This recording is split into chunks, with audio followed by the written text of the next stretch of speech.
Hello friends, welcome to knowledge word. मैं आपका knowledge word पे स्वागत करता हूं। हम अपनी वन वर्ड सब्स्टिट्यूशन की सीरीज को कंटिन्यू करेंगे और इसमें आज हम पार्ट 3 करेंगे। इससे पहले हमने पार्ट 1 और पार्ट 2 कर चुके हैं, जिसमें हमने करीब 70 के लगभग वन वर्ड सब्स्टिट्यूशन कर चुके हैं। कृपया जाके उन्हें देखिए, उन्हें सही से एग्जामिन कीजिए, पढ़िए, जिससे कि आप आने वाले एग्ज़ाम में एसएससी सीजीएल हो, सीएसएल हो या सीपीओ हो या बैंक के एग्ज़ाम में जहाँ भी वन वर्ड सब्स्टिट्यूशन आते हैं उसको आप आसानी से कर सकें। और इस वीडियो को ज़्यादा से ज़्यादा लोगों तक शेयर कीजिए, चैनल को सब्सक्राइब कीजिए और वीडियो को लाइक कीजिए और बेल आइकन को दबा दीजिए, जिससे कि हर वीडियो की नोटिफिकेशन आपको मिल जाया करे।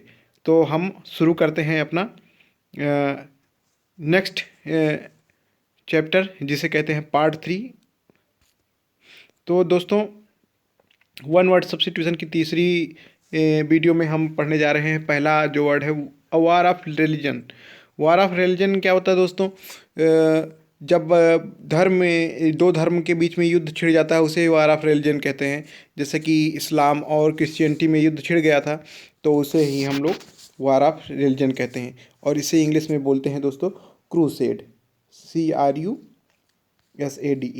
Crusade.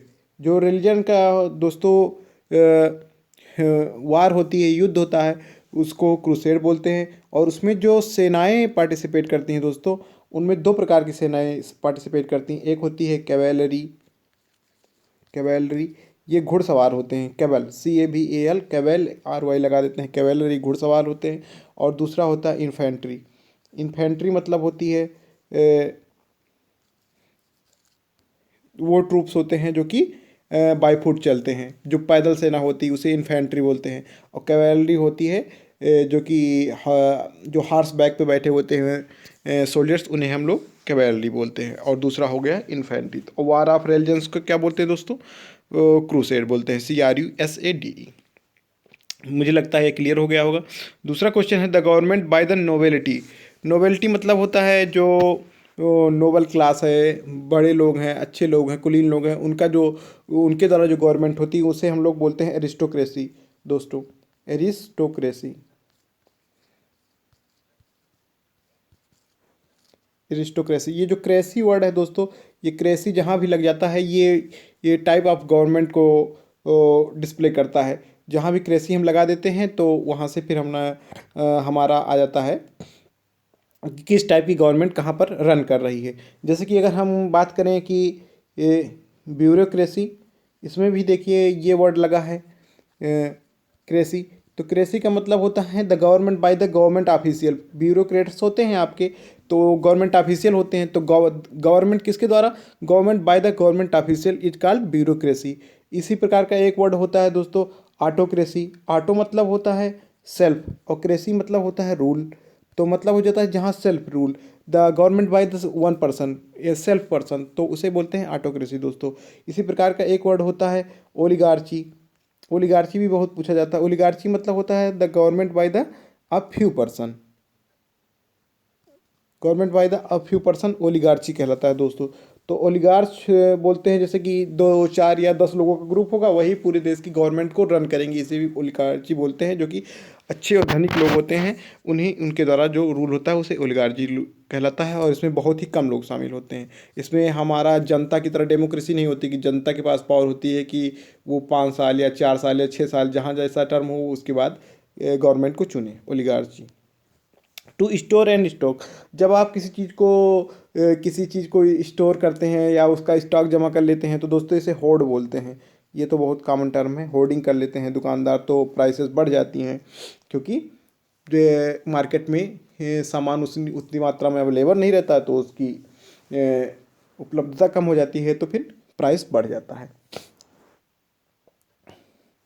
Study of relations of organs to one another and to their surrounding, जो उस प्रकार की वो स्टडी क्या कहलाती है दोस्तों? जो ऑर्गेनिजम्स जो होते हैं हमारे स्फेयर में, उनके अपने सराउंडिंग के साथ जो कैसा वो बिहेव करते हैं, कैसे एक दूसरे के साथ बिहेव करते हैं, इसकी स्टडी को हम लोग इकोलॉजी कहते हैं। इकोलॉजी, इकोलॉजी आप इकोलॉजी पढ़ते भी होंगे, इकोलॉजी से क्वेश्चन भी आते हैं। अब तो बहुत ज़्यादा इसका इम्पोर्टेंस बढ़ गया है। जब से ग्लोबल वार्मिंग का कॉन्सेप्ट आया, इकोलॉजी का हम लोग भी ध्यान दे रहे हैं, पेड़ पौधे लगाते हैं, ऑर्गेन्स भी जहाँ पर हैं जैसे रामसर साइट्स हैं उसको ना डिस्ट्रॉय करते हैं, उनका कंजर्वेशन करते हैं। और टाइगर रिजर्व बना रहे हैं, एलिफेंट रिजर्व बना रहे हैं, जिससे कि वो ज़्यादा से ज़्यादा संख्या में रिजर्व उनको हम बचा सकें। ओलॉजी वर्ड जहाँ पर लगाया जाता है दोस्तों, वो स्टडी को ही कहते हैं, लॉजी स्टडी को ही रिप्रेजेंट करता है। लॉजी लगा के हम किसी चीज़ की स्टडी को रिप्रेजेंट कहते हैं। जैसे दोस्तों अगर हम कहते हैं बायोलॉजी, तो बायोलॉजी का मतलब होता है, बायो मतलब होता है लाइफ, और लॉजी का मतलब होता है स्टडी ऑफ लाइफ, तो बायोलॉजी कहलाता है। जैसे कि दोस्तों होता है साइकोलॉजी, तो साइको का मतलब होता है दोस्तों study of mind, study of mind कि माइंड में क्या चल रहा है, कैसे सोच रहा है आदमी, उसकी साइकोलॉजी को हम लोग पढ़ लेते हैं, तो इसे कहते हैं साइकोलॉजी। इसी प्रकार होता है दोस्तों फिजियोलॉजी, किसी की फिजिक कैसी है, कैसा देखने में लग रहा है, या उसकी बॉडी की संरचना कैसी है, तो तमाम चीज़ों की उसे फिजियोलॉजी बोल देते हैं दोस्तों। अगला क्वेश्चन है बाउंड्री ऑफ एन एरिया, तो किसी चीज़ की, जैसे आपका घर ही है तो, या आपका खेत है, उसकी बाउंड्री होगी चारों तरफ से, तो उसे हम लोग दोस्तों पेरीफेरी बोलते हैं। किसी भी चीज़ का आपने पेरीमीटर पढ़ा होगा, वहीं से एक ये शब्द आता है पेरीफेरी। पेरीफेरी मतलब जैसे कि एक रेक्टेंगल है तो उसकी पेरीफेरी ये होती है, ये चीज़ ये होता है आपका पेरीमीटर। उसी प्रकार की आपका मान लो खेत है, सर्कुलर खेत है, तो ये हो गया पेरीफेरी। अगर वो रेक्टेंगुलर खेत है तो ये हो गई पेरीफेरी। अगर वो ट्रेंगुलर खेत है तो ये हो गया पेरीफेरी। या फिर वो हेक्सागनल है, कुछ भी टाइप का है, स्क्वायर शेप्ड है, तो आप उसे समझ सकते हैं। A disease which is spread by direct contact, जैसे कि ये थी कोविड थी, तो ये डायरेक्ट कांटेक्ट से फैल रहा था, एयर से ट्रेवल कर रहा था, इसमें दूरी बना के रखना था, मास्क पहनना था, किसी चीज़ को छूना नहीं था, वो कंटेमिनेट कर सकता था आपको। तो मतलब जो वो ऐसी डिजीज जो कि डायरेक्ट कांटेक्ट से फैलती है, उसे दोस्तों हम लोग कंटेजियस बोलते हैं। कंटेजियस जो कांटेक्ट करने से फैलती है, जैसे कि अगर कहें कि मेरी कोई डिजीज है और मैं आपको छू लूँ, अपने स्किन से आपकी स्किन को छू लूँ, तो फिर आप भी उसकी उस डिजीज के कंट्रोल में आ जाएं, तो उसे कंटेजियस डिजीज बोलते हैं। एक डिजीज होती है इन्फेक्शस डिजीज। इन्फेक्शस डिजीज जो होती है दोस्तों, वो फैलती है बाय एयर, ये होती है इन्फेक्शस, और ये होती है कंटेजियस। कंटेजियस जो होती है दोस्तों, वो बाय कॉन्टेक्ट से फैलती है, और इन्फेक्शस डिजीज चलती है बाय एयर। आप समझ चुके होंगे ऐसा कुछ। The study of ancient civilisation, जैसे हड़प्पा की सभ्यता हो गया, सिंधु घाटी सभ्यता की, तो इनकी जो स्टडी होती है उसे हम एक अगर स्टडी है तो ओलॉजी लगा ही होगा, तो उसे में लोग देते हैं कि एंशियंट सिविलाइजेशन को पढ़ना है तो हम पढ़ लेते हैं एंथ्रोपोलॉजी। एंथ्रोपोलॉजी सब्जेक्ट भी बहुत पॉपुलर हो गया है अब तो सिविल सर्विसेज में। एंथ्रोपोलॉजी, तो ये हो गया लॉजी, एंथ्रोपोलॉजी मतलब कि एंशियंट सिविलाइजेशन का अध्ययन दोस्तों। Animal story with a moral, एक ऐसी स्टोरी जिसमें कुछ मोरल हो, तो उसे ही बोलते हैं दोस्तों हम लोग फैबल, या फिर BLE। ये बेसिकली एनिमल स्टोरी होती है दोस्तों, फैबल तो ये होती है। और एक स्टोरी होती है पैराबल। पैराबल होती है एक आ ही story which has moral lessons but the characters are humans. Fable is a story which has moral but the characters are animal. इसमें एनिमल्स करेक्टर होते हैं, ये भी मोरल स्टोरी होती है, आपको कुछ ना कुछ कहा सीख देती है। और इसमें ह्यूमन की स्टोरीज होती है। आपने बचपन में बहुत सारी कहानियाँ पढ़ी होंगी कि दो दोस्त थे, उसको भालू आ जाता है, तो एक दोस्त तो उसको छोड़ के पेड़ पे चढ़ जाता है, दूसरा दोस्त लेट जाता है, ऐसी तमाम की। उसमें भी हमें एक मोरल लेसन मिलता है कि हमें स्वार्थी नहीं होना चाहिए, अपने दोस्तों की सहायता करनी चाहिए। और ऐसे वो उसमें एनिमल्स भी था, और बहुत सारी ऐसी कहानियाँ होंगी जिसमें सिर्फ एनिमल ही करेक्टर होंगे 10-12। जैसे कि आप लायन किंग मूवी देखते होंगे, उसमें सारे एनिमल्स ही रहते हैं, लेकिन एक करेक्टर रहता है कि लायन जो किंग है उसे अपने लोगों को सर्व करना चाहिए, तो वो होती है फैबल जिसमें एनिमल करेक्टर होते हैं, और पैराबल होती है जिसमें ह्यूमन करेक्टर होते हैं। एक होती है दोस्तों एलिगोरी। एलिगोरी आपने शायद पढ़ी होगी, अभी मैंने पढ़ाई थी। एलिगोरी में क्या होता है दोस्तों, इसमें जो करेक्टर्स होते हैं, ये भी एक मोरल स्टोरी होती है, लेकिन इसमें जो करेक्टर्स होते हैं वो आइडियाज़ होते हैं, वो फीलिंग्स होती हैं। ऐसी कोई स्टोरी बताई जाए जैसे कि जिसमें कि बताया जाए कि झूठ एक करेक्टर है, एक करेक्टर सत्य है, और झूठ और सत्य में लड़ाई होती है, अंत में सत्य विजयी होता है। तो इसमें ना ह्यूमन करेक्टर है ना एनिमल करेक्टर है, बल्कि करेक्टर क्या है, एब्स्ट्रैक्ट थिंग्स हैं, मतलब कि एक फीलिंग्स हैं। तो ये यहाँ से ये इस टाइप की स्टोरी को दोस्तों बोलते हैं एलिगोरी। तो आप शायद तीनों में अंतर समझ गए होंगे, allegory, fable, parable. I think likely to easily broken, एक ऐसी चीज़ जिसे कि आसानी से तोड़ा जा सकता है दोस्तों। तो ऐसी चीज़ क्या हो सकती है? ऐसी चीज़ होती है दोस्तों जो कि बहुत ही ब्रिटल टाइप की हो, बहुत ही क्षणभंगुर हो, जिसे बोलते हैं ब्रिटल। तो आपने अपने साइंस में भी पढ़ा होगा, ब्रिटल होती हैं चीज़ें, इन्हें आसानी से, बहुत आसानी से तोड़ा जा सकता है। तो ये हो गया। और इसी शब्द से एक मिलता जुलता होता है दोस्त, फ्लेक्सिबल। फ्लेक्सिबल, फ्लेक्सिबल तो वो चीज़ होती है जिसे आसानी से तोड़ा नहीं जा सकता, लेकिन उसको उसका शेप चेंज किया जा सकता है। जैसे कि आप सोना है, वो पतला सा रेसा का सोना है, उसे आप चेंज करके, मतलब कि वो एकदम लीनियर है, उसे आप चेंज करके एकदम सर्कुलर बना सकते हैं। मतलब कि वो सरल रेखा में है तो आप उसे वृत्ताकार शेप दे सकते हैं, या फिर आप उसे एक स्क्वायर का शेप दे सकते हैं आसानी से। और ब्रिटल चीज़ ऐसी होती है जैसे कि आपके पास चाक है, अगर चाक पे आप थोड़ा सा भी जोर लगाएंगे हो तो टूट जाएगा, तो उसे ब्रिटल बोलते हैं। और फ्लेक्सिबल जैसे सोने की तार हो गई, ये सब चीज़ें फ्लेक्सिबल होती हैं। और फिर अगला क्वेश्चन आता है दोस्तों, बॉडी ऑफ सिंगर्स, मतलब सिंगर्स का ग्रुप किसे बोलते हैं? तो ये होता है दोस्तों क्वेर, CHOIR। इसकी स्पेलिंग आप याद रखिए, क्वेर, मतलब बॉडी ऑफ सिंगर्स को क्वेर बोलते हैं दोस्तों। High sea waves caused by under water earthquake, जब आप समुद्रों में देखेंगे तो अंडर वाटर जब समुद्र के अंदर ही जब अर्थक्वेक्स आते हैं तो फिर बहुत सारी तेज़ ऊपर लहरें उठती हैं, वेव्स उठती हैं, उसे हम लोग दोस्तों बोलते हैं सुनामी। सुनामी की स्पेलिंग याद करिएगा, इसमें टी साइलेंट होता है दोस्तों, सुनामी, SUNAMI, सुनामी, उसके पहले आपको टी लगा देना है, नहीं तो आप भूल जाए दोस्तों। फिर अगला क्वेश्चन है, to give one's authority to another, अपनी अथॉरिटी को किसी और दूसरे को सौंप देना। जैसे कि आपके DM हैं जिले के, डिस्ट्रिक्ट मजिस्ट्रेट हैं, he was going to leave, then he will transfer their authority to their subordinate. तो this process is called assess. Assess मतलब I assessed our authority to someone else. तो जैसे कि आपके कोई, मतलब कि हिंदी में आप ऐसे समझें कि कोई आपका DM अधिकारी है, उसके नीचे का कोई एक सहयोगी या सब ऑर्डिनेट होगा, जब वो DM किसी आकस्मिक छुट्टी पे चले जाते हैं तो अपनी अथॉरिटी को असेज कर देते हैं उस सब ऑर्डिनेट को, और वो उस DM की पोस्ट को रिप्रेजेंट करता है। ऐसा ही होता है जब हमारे क्या कहते हैं, राष्ट्रपति विदेशी दौरों पर चले जाते हैं तो राष्ट्रपति की जो अथॉरिटी होती है वो वाइस प्रेसिडेंट को दे के चले जाते हैं। तो जो प्रेसिडेंट का फंक्शन होता है वो उनकी एब्सेंस में सारा वाइस प्रेसिडेंट एग्जीक्यूट करता है दोस्तों। अगला क्वेश्चन है, one who intervenes between two or more parties, जैसे कि एक पार्टी है और दूसरी पार्टी है, दो पार्टियां हैं, उनके बीच झगड़ा हो गया है, डिफरेंसेस हैं, तो उनके बीच के झगड़े या डिफरेंसेस को सेटल करने के लिए जो आदमी इंटरवीन करता है उसे हम इंटरमीडिएरी बोलते हैं दोस्तों। इंटर मतलब होता है बीच में, मीडिएट करना होता नहीं, मीडिएशन पैनल बनाए जाते हैं जिससे कि आप झगड़ा सही हो जाए। जैसे कि किसान आंदोलन था तो उसके लिए सुप्रीम कोर्ट ने एक मीडिएटरी कमेटी बनाई, लेकिन उस पर किसी ने ट्रस्ट नहीं दिखाया, तो दैट्स ओके थिंग। उसी प्रकार का वर्ड है intermediary, INTERMEDIARY, intermediary.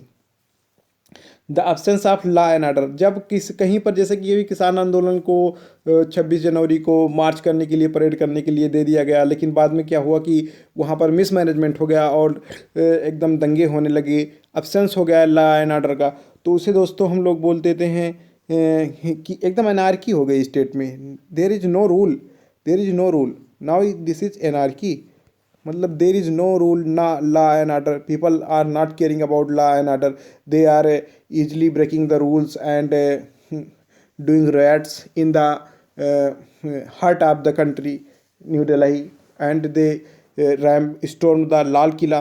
That is not good sign for the democracy. A voice that can be heard, दोस्त, जिसे एक ऐसी वॉइस जिसे हम नहीं सुन सकते उसे हम बोलते हैं इनऑडिबल। हमने बताया था तुम्हें कल कि इन जब लगा देते हैं तो वो निगेटिव बन जाता है, तो इनऑडिबल। ऑडिबल का मतलब होता है दोस्तों दैट कैन बी हर्ड, जब इसमें हम इन लगा देते हैं तो voice that can not be heard. तो दोस्तों अगला क्वेश्चन है a form of the word phrases etc that is shorter than its full form.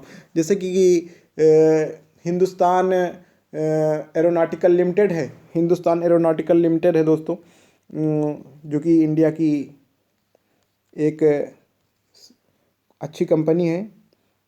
इसने ही अभी तेजस बनाया है, एरोनॉटिकल लिमिटेड है दोस्तों। इसकी फुल फॉर्म ये होती है, लेकिन जब हम इसे HAL सिर्फ लिख देते हैं दोस्तों, तो यही यही चीज़ ये पूछ रहा है, the form of word phrase, word या फ्रेज की वो form that is shorter than its full length, तो उसे हम लोग दोस्तों बोलते हैं एब्रीबिएशन, एब्रीबिएशन,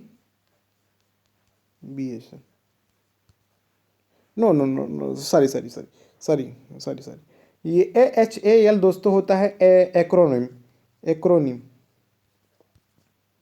एक्रोनिम जो फर्स्ट लेटर को लेकर, जैसे कि हिंदुस्तान एरोनॉटिकल लिमिटेड था तो उसका एच ले लिया, एरोनॉटिकल का ए ले लिया, लिमिटेड का एल ले लिया, तो ये जो बनता है इसे हम लोग एक्रोनिम बोलते हैं।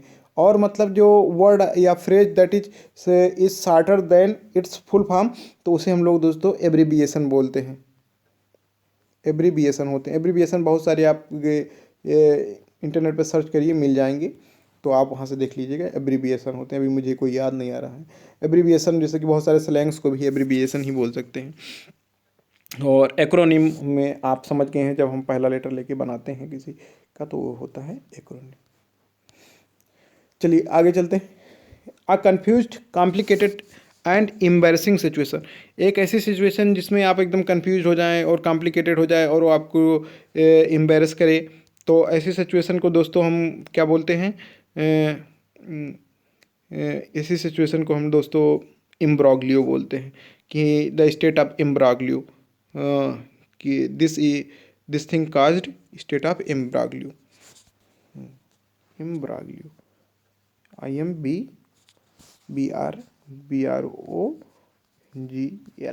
इम्ब्रोग्लियो, इम्ब्रोग्लियो, ब्रोग्लियो। स्पेलिंग के दोस्तों आप ध्यान दीजिए, मैं तो स्पेलिंग अब गलत नहीं करता, पहले मैं गलत करता था, अब मैं बहुत ध्यान देता हूँ इस पर। So let's move on another part. A person difficult to please, एक ऐसा पर्सन जिसे खुश करना आसान ना हो, बहुत ही टफ टाइप का हो, तो उसे बोलते हैं दोस्तों फास्टिडियस, फास्टिडियस। बहुत लोग इसे कंफ्यूज कर देते हैं स्टोइक से। स्टोइक ऐसा पर्सन होता है who has been indifferent in state of joy और इन स्टेट ऑफ सारो, चाहे दुख पड़े या सुख पड़े, एक जैसा जो व्यक्ति बना रहता है उसे स्टोइक बोलते हैं। बट ऐसा पर्सन जिसे इंप्रेस करना आसान नहीं होता वो फास्टिडियस बोलते हैं। जैसे कि आप अपने स्कूल के टीचर को बहुत इंप्रेस करने की कोशिश कर रहे हैं जिससे वो आप अच्छा मार्क दे, लेकिन वो आपको इससे इंप्रेस तब होगा जब आप बहुत ही हाई डिग्री का एक्सीलेंस दिखा दें, तब इंप्रेस होगा। तो ऐसे आदमी को फास्टिडियस कहते हैं, जिसे आसानी से खुश नहीं किया जा सकता। इम्पॉसिबल टू चेंज, जिसे चेंज नहीं किया जा सकता, जिसमें और इम्प्रूवमेंट नहीं किया जा सकता, उसको मैंने बताया था इनकरेजिबल, मतलब उसमें और करेक्ट नहीं किया जा सकता और फर्दर चेंजेस नहीं किए जा सकते, वो अपनी चरम सीमा पर पहुंच चुका है, उसे हम बोलते हैं दोस्तों इनकरेजिबल। करेजिबल मतलब होता है, करेजिबल का मतलब होता है that one can be corrected, मतलब उसमें अभी कुछ परसेंटेज इरर है, उसे और अच्छा आप रिफाइन कर सकते हैं और करेजिबल बना सकते हैं। लेकिन अब if something has been incorrigible now, then you can not change it further and you cannot improve it further, so that is incorrigible friends. A speech delivered without previous preparation, I think I discussed it in previous videos, but today I will also discuss it now. तो a speech delivered without previous preparation, दोस्तों इसे हम बोलते हैं extempore. Extempore मतलब होता है जो कि बिना तैयारी के दे दिया गया हो। जैसे कि आप कहीं पर गए हों, आप जैसे कि मॉल में गए शो देखने के लिए, और अचानक से आपसे कह दिया गया कि आप चुन लिए गए हैं गाना गाने के लिए, तो आपकी कोई तैयारी तो थी नहीं, तो आप कैसे गाना गाएंगे, तो दैट थिंग इज एक्सटेम्पोर। या फिर आप कहीं कॉलेज में गए हैं और आपके यहाँ कोई फंक्शन हो रहा है और आप कोई स्पीच तैयार नहीं किए, आपके प्रिंसिपल ने आपको मंच पर बुला लिया, चलिए आप स्पीच दीजिए, तो वो हो गया extempore. To free anything from jumps, कि जम्प्स हैं किसी चीज़ में और आप उसे क्या कहते हैं, उसे फ्री कर देते हैं कुछ भी डालकर, बहुत सारी चीज़ें आते हैं जम्स से छुटकारा लेने के लिए, तो बहुत सारे केमिकल्स आते हैं, तो फ्री कर देना किसी को एनीथिंग फ्रॉम जम्स जम्स से, तो उसे स्टेरिलाइज बोलते हैं दोस्तों, स्टेरिलाइज बोलते हैं, LIJD, स्टेरिलाइज बोलते हैं फ्रेंड्स, उसे स्टेरिलाइज बोलते हैं, स्टेरिलाइज बोलते हैं। One who leaves one's country in order to settle permanently in another, तो इसे दोस्तों को इसे बोलते हैं इमिग्रांट, जो अपना देश छोड़ के कहीं और चला जाता है सेटल होने के लिए, उसे बोलते हैं दोस्तों इमिग्रांट। और एक होता है IMMI, इमिग्रांट। तो दोनों इमिग्रांट में अंतर क्या है, इसमें ई लगा है तो एग्जिट कर रहा है ये, और ये होता है आई लगा है तो इन कर रहा है, तो मतलब ये दूसरे देश से आ रहा है अपने देश में यहाँ रहने के लिए, सेटल होने के लिए, और ये जो अपने भारत से जा रहा है कहीं और पर सेटल होने के लिए, तो इसे इमिग्रांट बोलते हैं और उसे इमिग्रांट बोलते हैं। वो अमेरिका से यहाँ आ रहा है, ये यहाँ से अमेरिका जा रहा है। So that's it. Belonging to same period, जैसे कि आप हैं, अकबर थे और तुलसीदास थे, तो दोनों का पीरियड एक था। अब अटल बिहारी वाजपेयी थे, और APJ अब्दुल कलाम साहब थे, तो दोनों का पीरियड एक था, तो उसे बोलते हैं बिलोंगिंग टू सेम पीरियड। जो एक सेम पीरियड से बिलोंग करते हैं दोस्तों, उसे बोलते हैं हम लोग कंटेम्पोररी। कंटेम्पोररी बोलते नहीं, कंटेम्पोररी इश्यूज पे ध्यान दो। अगर आपको IAS पे बनना है तो कंटेम्प्रेरी इश्यूज पे ध्यान दो। तो कंटेम्प्रेरी इश्यूज क्या होते हैं, जो बिलोंग करते हैं सेम पीरियड पे, जो आज हो रहा है, आज की घटनाएं क्या हुई, दिस इज कॉल्ड कंटेम्प्रेरी। जो बीत गया दोस्तों वो पास था।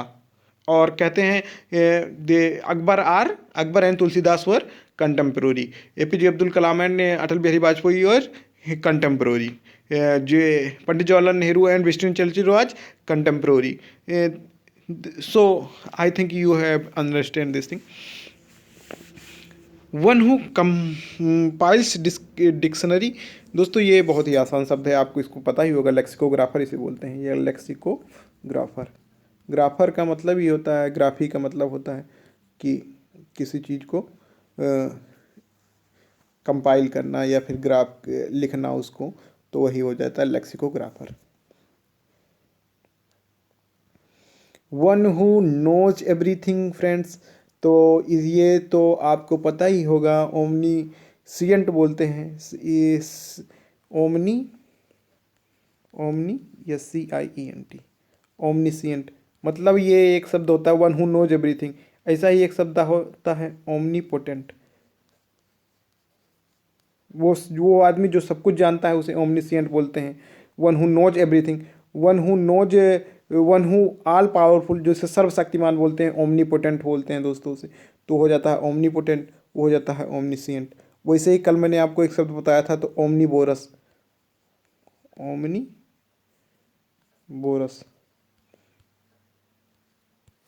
एक शब्द बताया था carnivorous,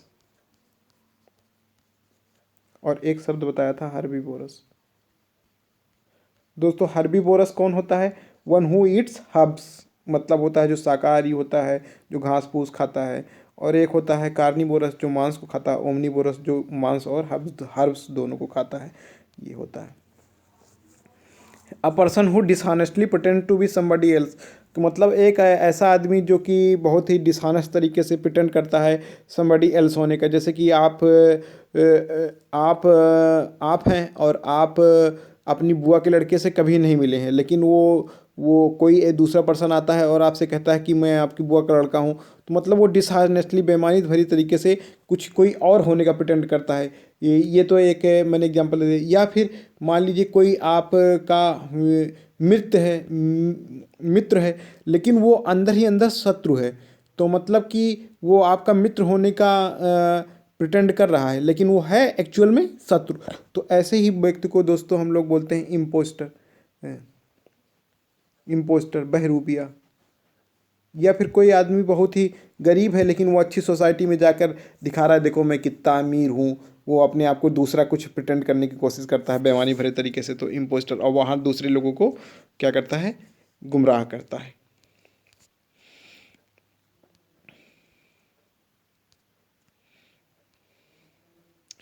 A body of persons appointed to hear evidence and give their verdict, तो मतलब दोस्तों जो एक बॉडी नियुक्त की जाती है कि वो आपके एविडेंसेस को देखे सुने और उसके बाद अपना जजमेंट दे, तो ऐसी बॉडी को दोस्तों हम लोग बोलते हैं ज्यूरी। ये आपके लिए बहुत ही कॉमन वर्ड होगा, आप जानते भी होंगे। The violent storm made it difficult to reach them far to reach them the shore. जैसे कि एक बहुत ही तेज स्टॉर्म आ गया, आंधी आ गई, जो आपको नदी के समुद्र के किनारे तक जाने के लिए डिफिकल्ट बना देती है आपका रास्ता। तो उसी तरीके के वो स्टॉर्म को हम क्या बोलते हैं दोस्तों? टेम्पेस्ट। एक वायलेंट स्टॉर्म होता है, टेम्पेस्ट बोलते हैं इसे। ये क्वेश्चन आप याद रखिएगा, टेम्पेस्ट वायलेंट। उस वायलेंट स्टॉर्म को क्या बोलते हैं दोस्तों? हम लोग टेम्पेस्ट बोलते हैं। उस वायलेंट स्टॉर्म को क्या बोलते हैं? टेम्पेस्ट बोलते हैं फ्रेंड्स।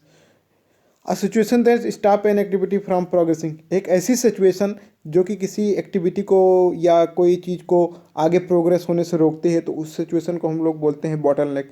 बॉटल आपने देखी होगी, तो बॉटल का जो नेक होता है, गर्दन होती है, जब उसे वही पानी को सही तरीके से बहने से रोकती है, तो उसे हम लोग बोलते हैं बॉटल नेक।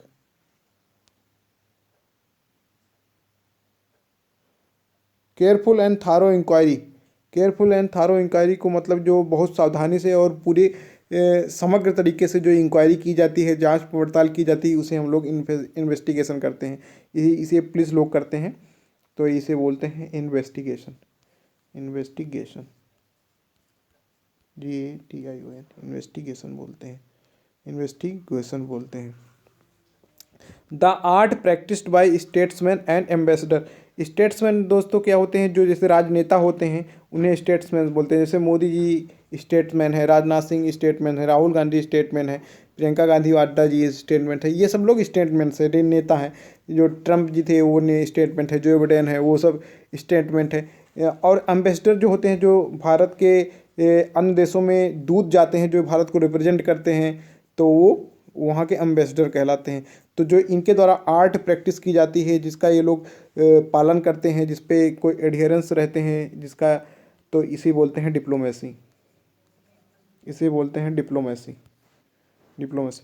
और property inherited from one's father or ancestor. जो अपने आप पिता से या अपने पूर्वजों से जो संपत्ति आप अर्जित करते हैं, उसे कमाते नहीं है, जो आपको ये गिफ्ट में मिलती है, इसे बोलते हैं पैट्रीमोनी। पैटर का मतलब ही होता है फादर, तो यहाँ से आ जाता है पैट्रीमोनी। मोनी का मतलब होता है मनी, और पैट्री मतलब होता है पितृ संपत्ति जो बोलते हैं।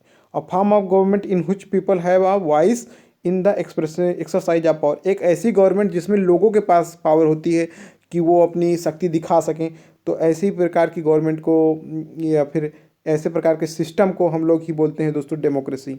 डेमोक्रेसी। डेमोक्रेसी। क्रेसी का मतलब ही होता है रूल, मैंने आपको बताया था। डेमो का मतलब होता है, डेमो मतलब होता है पीपल। डेमागाग भी होता है, एक ऐसा पर्सन जो कि अपनी स्पीच से लोगों को एक्साइट कर सकता है, उसे डेमोगाग बोलते हैं।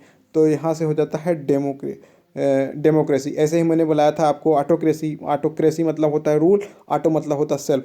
थियो का मतलब होता है गॉड, THEO। थियो का मतलब होता है गॉड, और इसी से एक टर्म बनता है थियोक्रेसी। तो थियोक्रेसी का मतलब हो जाता है जब आप गॉड का शासन जहाँ पर चलता है, जहाँ पर भगवान को चर्च का शासन चलता है, या फिर मंदिर के जो होते हैं शासन चलता है, या फिर जो इस्लाम के ऊंचे काजी लोग होते हैं उनका शासन चलता है, तो उसे थियोक्रेसी बोलते हैं। Belonging to an age, belonging to a group having common cultural tradition. एक ऐसे ग्रुप से बिलोंग करना जिसका कॉमन कल्चरल ट्रेडिशन हो दोस्तों, तो उसे क्या बोलते हैं? तो फिर ऐसे लोगों को हमने कल आपको बताया था कि कम्युनिटी बोलते हैं। Community, COMMUNITY, community. See communal या कम्युनिटी बोलते हैं उसे दोस्तों।